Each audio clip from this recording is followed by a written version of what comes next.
உரிய நேரத்தில் முறையாக ஓய்வூதியம் வழங்க வலியுறுத்தி சென்னை பல்லவன் இல்லம் முன்பு ஓய்வூதியதாரர்கள் இரண்டாவது நாளாக காத்திருப்பு போராட்டத்தில் ஈடுபட்டுள்ளனர். தமிழகம் முழுவதும் போக்குவரத்து கழகங்களில் பணியாற்றி ஓய்வு பெற்றவர்கள் 65,000 பேர் உள்ளனர். இந்த நிலையில் 9 மண்டலங்களை சேர்ந்த 10,000க்கும் மேற்பட்ட ஊழியர்கள் இன்று இரண்டாவது நாளாக காத்திருப்பு போராட்டத்தில் ஈடுபட்டுள்ளனர். தங்களுக்கு உரிய நேரத்தில் ஓய்வூதியம் வழங்க நடவடிக்கை எடுக்கும் வரை போராட்டம் தொடரும் என்று ஓய்வு பெற்ற போக்குவரத்து ஊழியர்கள் சங்கத்தின் மாநில நிர்வாகி அன்பழகன் தெரிவித்துள்ளார். இன்றைய நிலையை பார்க்கின்ற பொழுது கடந்த ஜனவரி மாதத்திலிருந்து ஓய்வு பெற்ற தொழிலாளருக்கு பென்ஷன் கொடுப்பது என்பது கேள்விக்குறியாக மாறிக்கிறது.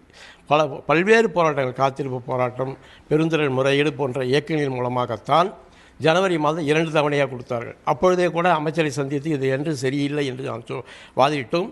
இருப்பது ஒரு 2-3 மாதங்கள் இவ்வாறு தான் பிரச்சனை இருக்கும். அதற்கு பிறகு நிதி ஆதாரத்தை ஒதுக்குவதற்காக பட்ஜெட்டிலே நாங்கள் பென்ஷனுக்கான நிதி ஆதாரத்தை அல்லது போக்குவரத்து தொழிலாளர்களுக்கான பல நிதி ஒதுக்கீடு எல்லாம் நாங்கள் செய்வோம் என்ற நடவடிக்கையை கூட பிப்ரவரி மாதம் 21ஆம் தேதி அமைச்சரை சந்தித்து பேசுகின்ற போது வாக்குறுதி கொடுத்தார்.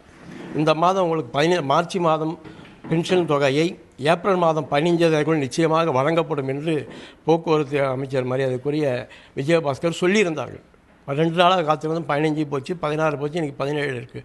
ஆகவே நேற்றைய தினம் பார்த்து நாங்கள் இந்த காத்திருப்பு போராட்டம் என்று அறிவித்திருக்கிறோம்.